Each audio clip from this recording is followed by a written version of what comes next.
Episode 103। जीरे का घर अंदर से मजीद खूबसूरत था और उसकी तामीर पर उसने खासा पैसा खर्च किया था, मगर उसने किसी आर्किटेक्ट से मशवरा नहीं लिया था, इसीलिए उसमें चंद एक रकम भी थे। मैं बहरहाल यहाँ उसके मकान की तर्ज तामीर का जायजा लेने नहीं आया था। मुझे इसका मौका भी नहीं मिला था। मैं तो शाजिया को देखने में इतना महफ था कि मुझे सहन अबूर करने का इल्म भी ना हुआ। ये तो गनीमत था कि जीरा मुझसे आगे था, वरना वो मेरी महवियत को जरूर महसूस कर लेता। शाजिया को देखकर ना जाने क्यों मुझे कांता याद आ गई थी।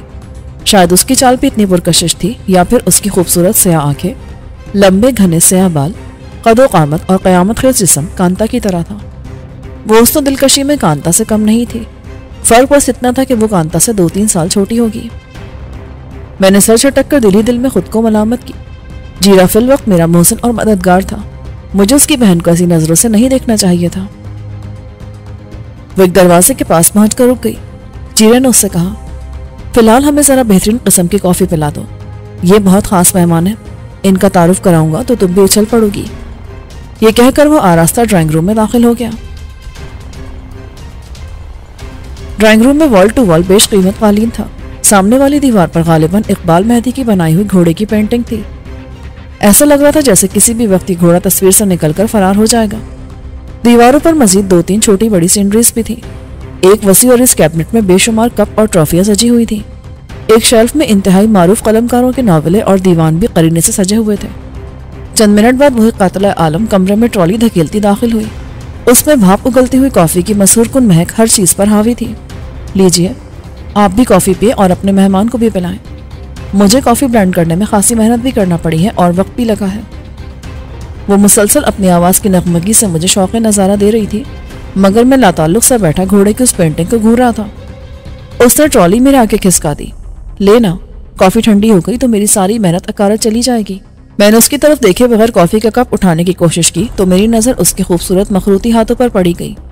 मैंने एक प्लेट में दूसरे लवाजमात भी खुद ही निकाल लिए ताकि वो मुझसे मुखातिब ना हो। मेरी बहन शाजिया इंतहाई समझदार और ज़हीन बच्ची है। ये जितनी ट्रॉफियाँ, कप और सर्टिफिकेट आपको यहाँ नजर आ रहे हैं, वो सब इसी ने तकरीरों, शायरी, मजमून निगारी और एथलेटिक में जीते हैं। अगर मैंने आपका तारुफ करा भी दिया ना इससे, तो यकीन रखें वो इसी तक महदूद रहेगा। इसकी माँ तक को कानो कान खबर नहीं मिलेगी कि हमारा मेहमान कौन है। भैया, आपने तो मुझे मजीद सस्पेंस में मुब्तला कर दिया है।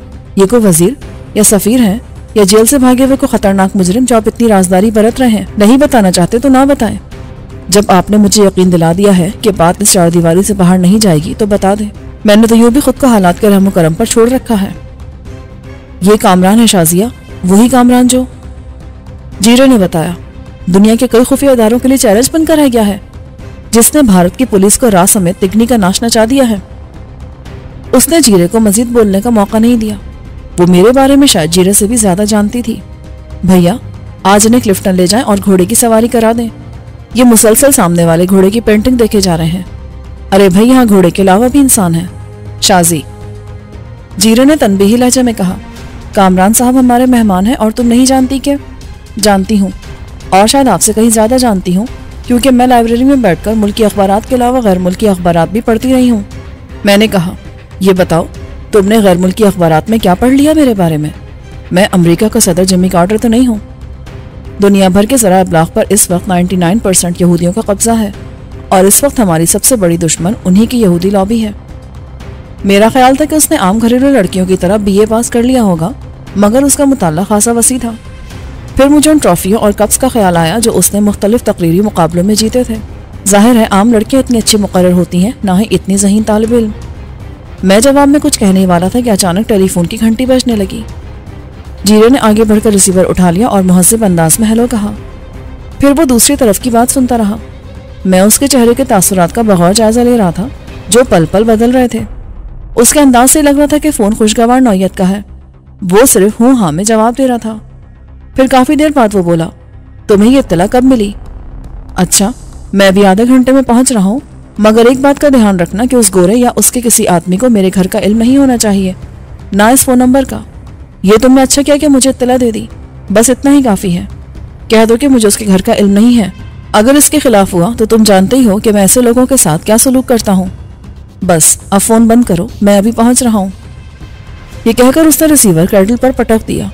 मुझे अंदाजा तो हो गया था कि फोन जीरे के किसी आदमी का था और वो पीटर के बारे में कुछ बता रहा था, मगर पूरी बात तो जीरा खुद ही बता सकता था। उसके चेहरे पर फिक्र तरद्दुद के आसार थे और वो किसी गहरी सोच में गर्क था। किसका फोन था? मैंने कमरे की बोझल खामोशी को तोड़ा। मेरे एक साथी रब नवाज का। कह रहा था कि वो गोरा सख्त तैश में है और समझ रहा है कि उसके आदमियों को मैंने ठिकाने लगाया है और आपके साथ मिलकर उसे डबल क्रॉस किया है। वो रब नवाज से मेरा ठिकाना पूछ रहा था। मेरे ख्याल में तुम कुछ दिन के लिए जगह छोड़ दो। मैंने संजीदगी से कहा। मुझे अफसोस हो रहा था कि मेरी वजह से उसकी जिंदगी भी खतरे में पड़ गई है। कैसी बातें कर रहे हैं आप? किसकी जुर्रत है कि वो यहाँ आकर मुझ पर वार करे और जिंदा वापस जाए? इस मोहल्ले के लोग मेरे लिए पसीने की जगह खून बहाने को तैयार रहते हैं। मैं हर मौके पर उनकी मदद करता हूँ। आने वालों को पहले मोहल्ले वालों से निमटना पड़ेगा, वो भी सूरत में जब रब नवाज या मेरा कोई करीबी साथी पीटर को मेरा ठिकाना बता दे। जज्बाती बनकर मत सोचो। अपनी वजह से तुम अपनी मासूम बहन और बेगुनाह मोहल्ले वालों की जिंदगी दांव पर लगा दोगे। अगर पीटर ने तुम्हारा ठिकाना मालूम कर लिया, और यकीनन वो कर भी लेगा, तो तुम्हारे साथ साथ शाजिया और मोहल्ले के दूसरे लोग भी शदीद खतरे में होंगे। फौरी तौर पर ये घर छोड़ दो। ये बुजदिली नहीं बल्कि हिकमत अमली है। अगर शाजिया ना होती तो शायद मैं तुम्हें इसका मशवरा ना देता, मगर जवान बहन की हिफाजत बहुत कठिन काम है नजीर अहमद। मेरी बात मान लो, हमारे पास ज्यादा वक्त नहीं है। आप ठीक कहते हैं, मैं कुछ अरसे के लिए मकान छोड़ देता हूँ। फिर वो शाजिया से मुखातिब हुआ। क्या आज नाश्ता बनाने का मूड नहीं है? नाश्ते को छोड़ो और यहाँ से निकलने की करो। मैंने कहा, मैं अभी 10 मिनट में नाश्ता लेकर आती हूँ। शाजिया ने कहा और झपाक से अंदर वाले कमरे में चली गई। ऐसी भी क्या जल्दी है कामरान साहब? पीटर को जादूगर तो नहीं है कि फौरन मेरा पता मालूम कर ले। एक बात बताओ नजीर, माँ और बहन के होते हुए तुमने इस गैर कानूनी राह को क्यों अपनाया? लंबी कहानी है कामरान साहब, फुर्सत से सुनाऊंगा। बस ये समझ लें कि जिंदा रहने के लिए सब कुछ नागुज़ीर हो गया था। बाप की मौत के बाद मैं नजीर अहमद से जीरा बदमाश बन गया। माँ इसी गम में बिस्तर से लग गई, मगर अब चाहूं भी तो इन राहों को नहीं छोड़ सकता। मैंने खुद तो सिर्फ मैट्रिक किया है, मगर शाजिया को शहर के इंतहाई महंगे स्कूल में तालीम दिलाई है। हमारी बात अधूरी रह गई क्योंकि शाजिया उसी वक्त नाश्ते की ट्रे लेकर आ गई थी। इतने कम वक्त में उसने अच्छा खासा एहतमाम कर लिया था। गरम गरम तरतराते हुए पराठे थे, कबाब थे, फ्राई अंडे थे, मिल्क क्रीम थी और भुनी हुई कलेजी थी। आप ज्यादा हैरान ना हो, कबाब, कलेजी और कीमा पहले से फ्रीजर में मौजूद था। मैंने इन चीजों को सिर्फ गर्म किया है। पराठे और अंडे फ्राई करने के लिए 10 मिनट काफी हैं। हम नाश्ते से फारिग होकर कॉफी पी ही रहे थे कि शाजिया एक मर्तबा फिर नमूदार हुई। मैंने जरूरी सामान की पैकिंग कर ली है, मगर भैया हम जाएंगे कहाँ? मैंने अभी कुछ दिन पहले ही नॉर्थ कराची में एक ज़ेर तामीर मकान का सौदा किया है। सोचा था जब वो हर तरह से मुकम्मल हो जाएगा तो वहीं शिफ्ट हो जाऊंगा। तुझे खुद भी तो अपनी सहेलियों को यहाँ बुलाते हुए शर्म आती है। वहाँ बिजली और पानी तो है, मगर दीवारों पर प्लास्टर नहीं है। टेलीफोन भी नहीं है, मगर हमें वहाँ कोई तकलीफ नहीं होगी। कॉफी पीने के बाद मैं उठ खड़ा हुआ। मुझे अफसोस है कि तुम्हें मेरी वजह से घर से बेघर होना पड़ रहा है। अगर मुझ पर एतबार हो तो मुझे उस नए घर का एड्रेस बता दो। कभी मौका मिला तो तुमसे मिलने जरूर आऊंगा। मैं अब चलता हूँ। कि कैसे हो सकता है कामरान साहब? अभी आपके लिए हर तरफ खतरा है। मैं आपको भी साथ लेकर चलूंगा। मेरी बात तो सुनो। नहीं, मैं कुछ नहीं सुनूंगा। आप खुद को क्यों इल्जाम दे रहे हैं? लालच में तो मैं आ गया था। आपने तो पीटर से नहीं कहा था कि मुझे गिरफ्तार या कत्ल करने के लिए जीरे को रकम दो। मगर तुम्हारी वालदा बीमार है, उनसे क्या कहोगे कि अचानक यहाँ से क्यों जा रहे हो? मैं कोई ना कोई बहाना बनाकर उन्हें कायल कर लूंगा। उनसे तो मैंने इतने झूठ बोले हैं कि अगर हिसाब करने बैठ जाऊं तो जिंदगी के सांस कम पड़ जाएं। रही शाजिया, तो वो जानती है कि हम यहाँ से क्यों फरार हो रहे हैं। मेरे गलत किस्म के कामों पर वो कुड़ती भी है और कहती है कि भैया, जवान बहनों के भाई जब गुमराह हो जाते हैं तो अक्सर उसका खमियाजा बहनों को भुगतना पड़ता है। मैं उसकी ये बात सुनकर कांप जाता हूँ। अगर खुदा न खास्ता कभी ऐसा वक्त आया तो मैं शाजिया को खुद अपने हाथों से मौत की नींद सुला दूंगा। कभी कभी इंसान को इतनी मोहलत भी नहीं मिलती कि वो मरते वक्त कलमा ही पढ़ ले। तुम तो यूं कह रहे हो जैसे शाजिया को जिंदा रखना या मारना तुम्हारे इख्तियार में है। तुम्हारे इख्तियार में बस एक ही बात है कि इस तारीख राह को छोड़ दो और अपने गुनाहों से ताइब हो जाओ।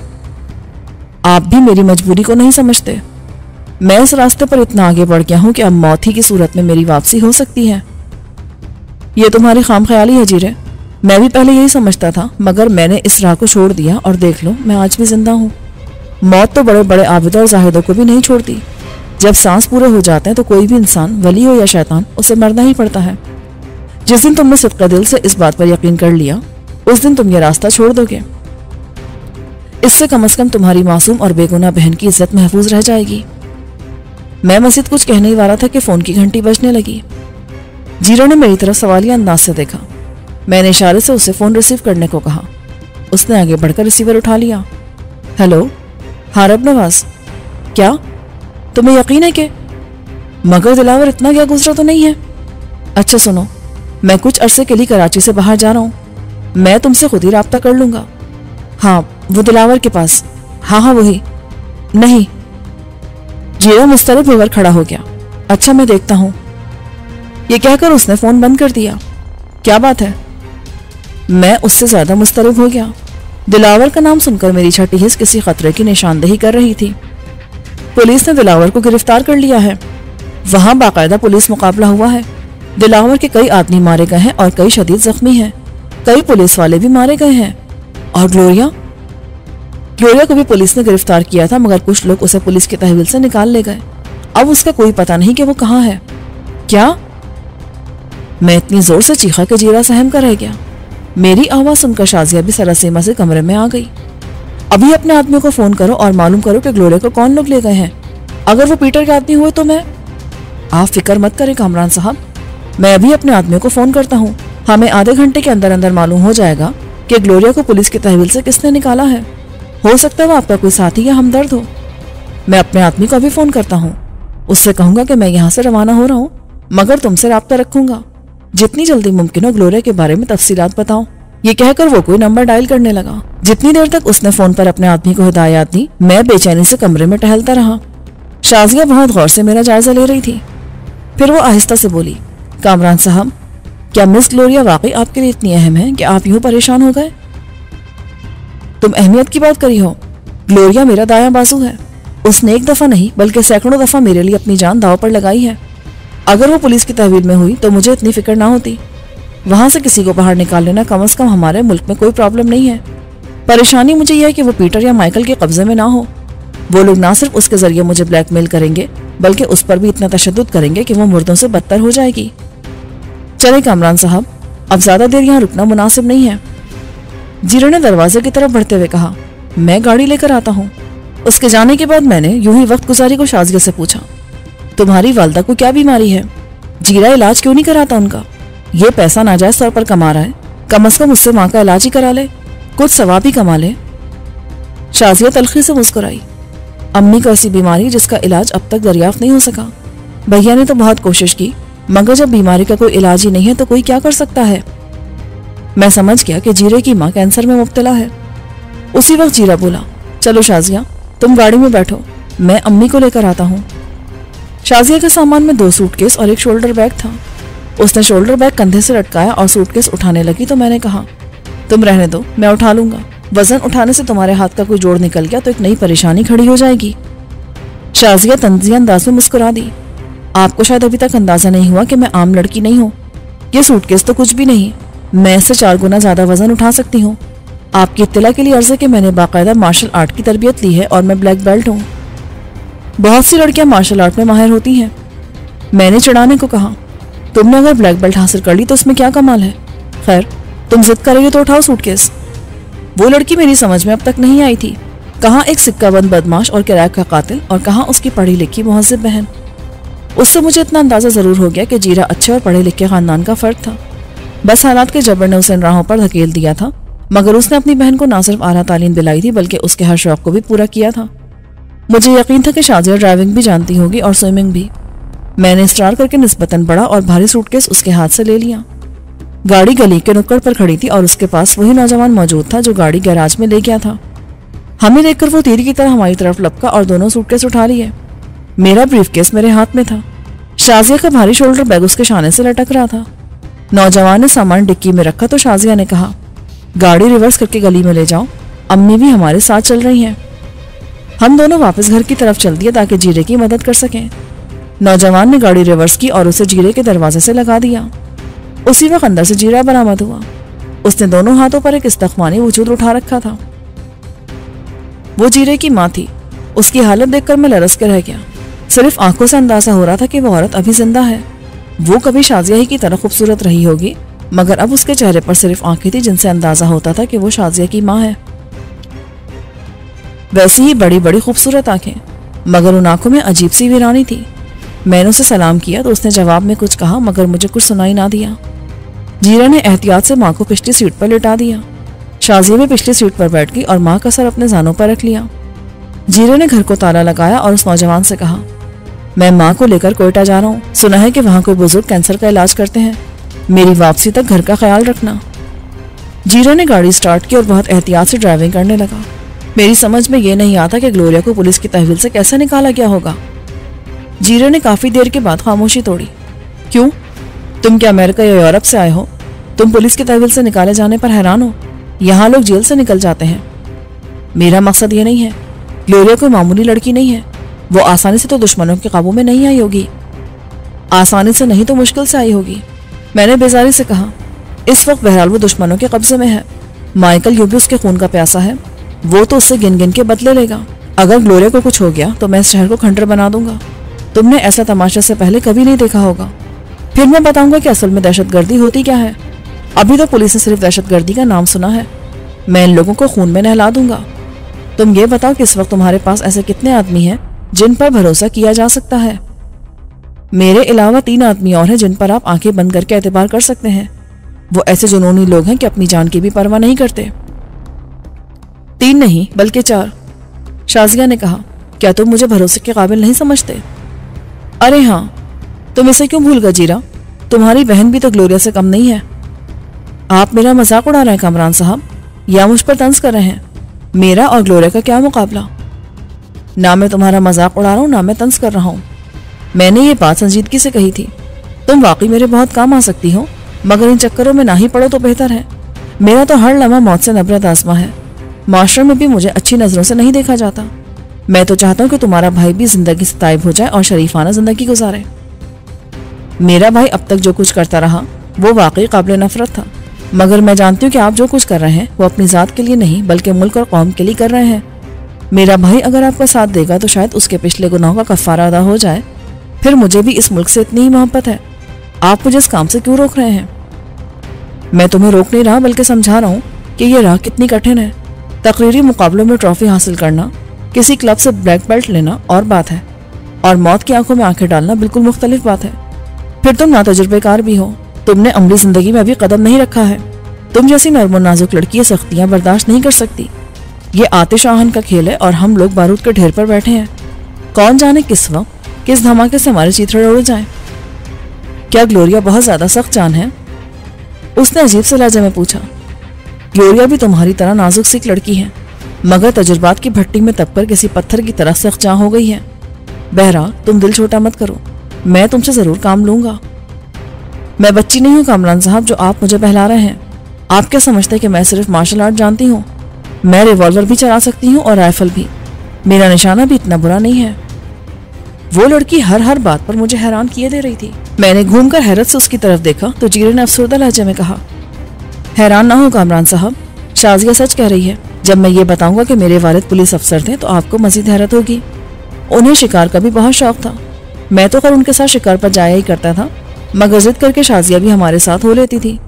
यही लड़की शुरू से ही मुहिम जो है। इसने बहुत छोटी उम्र में निशानेबाजी में महारत हासिल कर ली थी। मेरे मरहूम वालिद को ईमानदारी का जुनून था। इसी जुनून ने उनकी जान ले ली। उनके साथी अफसर क्लिफ्टन और डिफेंस के इलाकों में रहते हैं। बच्चे बैरून मुल्क तालीम हासिल करते हैं और उनके लिए ऐश ही ऐश है। मगर हमें क्या मिला? एक जराइम पेशा सियासतदान के गुंडों ने मेरे बेगुनाह बाप को कत्ल कर दिया क्योंकि वो उस सियासतदान के खिलाफ कुछ सबूत हासिल करने में कामयाब हो गए थे। मैं उस वक्त मैट्रिक में पढ़ रहा था।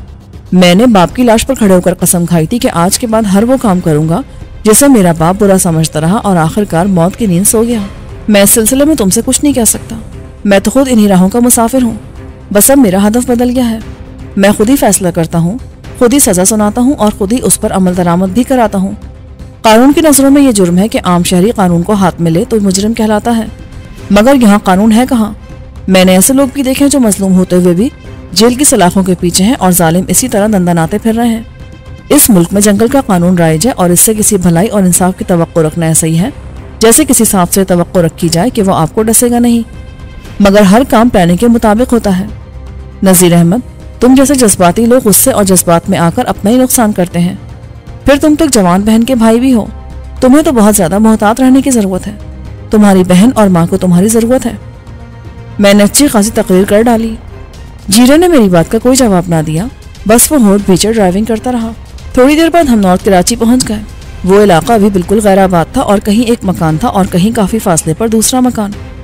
चारों तरफ खाली प्लॉट थे जिन पर कांटेदार झाड़ियां और खुदरा पौधे उगे हुए थे। जो मकान आबाद थे वहां तक जाने के लिए लोगों ने खाली प्लॉटों के दरमियान से एक रास्ता बना लिया था और वहां एक पगडंडी सी बन गई थी। जीरे का मकान ऐसे इलाके में था जहां दूर दूर तक कोई और मकान नहीं था। चंद प्लॉटों की चारदीवारी खिंची हुई थी या कुछ प्लॉटों पर बुनियाद डालकर छोड़ दिया गया था। जीरे का मकान प्लास्टर से महरूम था, अभी सिर्फ उसका स्ट्रक्चर ही खड़ा हुआ था। खिड़कियां दरवाजे मौजूद थे और लाइट भी थी, मगर टेलीफोन नहीं था। मेरे लिए सबसे ज्यादा परेशानी की बात यही थी। मैंने वहां जाते जाते इलाके का जायजा लिया था। जीरे के मकान के नजदीक तरीन पीसीओ कम से कम आधे मील के फासले पर होगा। वो भी बाकायदा पीसीओ नहीं था, बल्कि एक जनरल स्टोर और किरियाना मर्चेंट वाला जायद आमदनी के लालच में अपनी निजी फोन को पीसीओ के तौर पर इस्तेमाल करा था। जीरे का मकान 240 गज पर बना हुआ था और उसने 2 मंजिला मकान का स्ट्रक्चर एक साथ ही बनवा लिया था। फर्क यह था कि ऊपर की मंजिल में दरवाजे और खिड़कियां नहीं थे। हम लोग वहां पहुंचते ही सफाई में जुट गए। एक कमरा बहुत उजलत में साफ करके उसमें जीरे की माँ का बिस्तर लगा दिया गया। वहां एक ही चारपाई थी जो शायद तामीर के वक्त ठेकेदार या कोई मजदूर अपने इस्तेमाल के लिए लाया था। दूसरे कमरे में तामीर के दौरान गिरा हुआ मलबा था और बस। आधे घंटे के अंदर अंदर हमने मजीद 2 कमरे साफ कर दिए।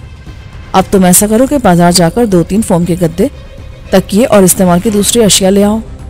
मैंने जेब से पैसे निकालते हुए कहा, और हो सके तो फौरी तौर पर इस गाड़ी को भी छोड़ाओ। बेशुमार लोग जानते होंगे कि तुम्हारे पास कौन सी गाड़ी है। आप पैसे देकर मुझे शर्मिंदा मत करें। मैं भी शाजिया के साथ जाकर जरूरत की हर चीज ले आऊंगा। मेरे एक दोस्त का वर्कशॉप है। मैं काफी अरसे से गाड़ी मरम्मत कराने और रंगो रोगन पर गौर कर रहा था। अब मैं गाड़ी से दे दूंगा। फिर भी गाड़ी की जरूरत तो पड़ेगी ना। तुम ये पैसे रख लो, इनसे कोई अच्छी सेकंड हैंड गाड़ी खरीद लेना। और गाड़ी किसी जानने वाले से मत खरीदना, बल्कि किसी शोरूम पर जाना और अपने बजाय शाजिया को भेजना और उसके नाम से गाड़ी खरीदना। 60-70 हजार में बेहतरीन मार्क 2 मिल जाएगी। वो गाड़ी मजबूत भी है और इंजन के लिहाज से काबिल एतबार भी। मैंने जबरदस्ती पैसे उसकी जेब में ठूंसते हुए कहा, और हाँ, हो सके तो उस पुलिस अफसर का नाम और पता मालूम करना जिसने दिलावर के अड्डे पर छापा मारा था। हो सके तो तैमूर के बारे में भी मालूम करना। वो एक सिग्नल पर तुम्हें अपाहिज गाड़ी में भीख मांगता नजर आ जाएगा। फिर मैंने उसे तफसील से तैमूर का हुलिया और सिग्नल का महले वकू समझा दिया। मैं इस दौरान में माँ जी का ख्याल रखूंगा। मैंने शाजिया से कहा, मैंने अम्मी को दवाई खिला दी है, मगर बाज़ औक़ात उन्हें शदीद दर्द महसूस होता है। अगर ऐसा हो तो ये एक पेन किलर और ट्रैंकुलाइजर उन्हें दे दीजिएगा। वो शाम तक सोती रहेंगी। उन्हें बोलने में दिक्कत महसूस होती है, मगर सुनती सब कुछ है। बस ठीक है, अब तुम लोग जाओ, उनकी फिक्र मत करना। हमें वापसी में 4-5 घंटे तो लग ही जाएंगे। जाहिर है इतना वक्त तो लगेगा, मगर तब ज्यादा मोहतात रहना, कहीं भी अपने को सुराग मत छोड़ना। हाँ, तैमूर से मुलाकात हो तो उससे ये कहना कि अब ये बहरूप खत्म करो, तुम्हें कामरान ने बुलाया है, बल्कि वो यूं तुम्हारी बात पर यकीन नहीं करेगा। मैंने जीरे से सिगरेट का खाली पैकेट लिया और उस पर लिखा, इन लोगों के साथ चले आओ, तुम्हारी शदीद जरूरत है। आखिर में मैंने अपने साइन भी कर दिए। ये भी तो हो सकता है कि तैमूर साहब इसे दुश्मनों की कोई चाल समझे।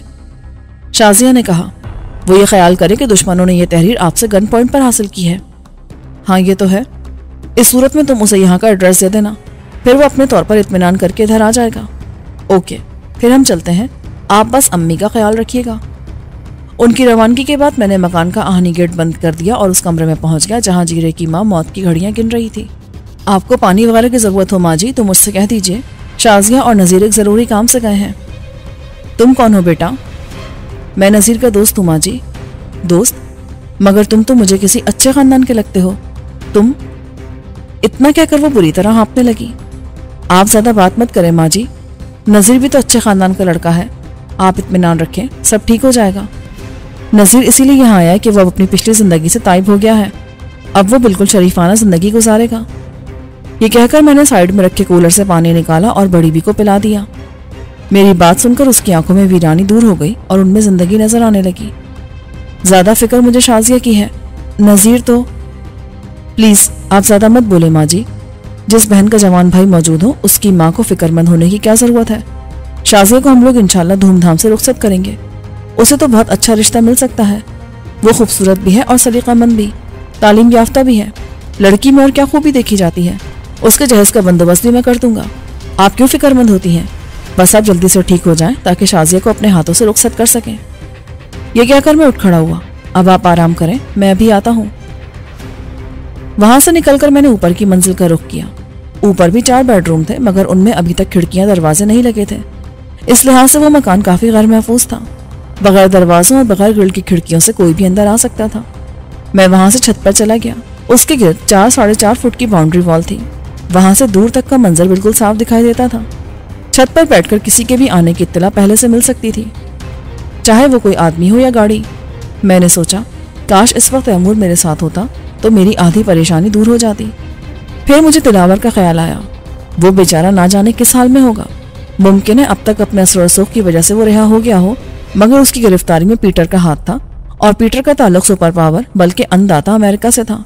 मामला अन्नदाता का हो तो फिर बड़े बड़ों का असर रसूख काम नहीं आता। मैं ये सब सोचता हुआ नीचे आ गया।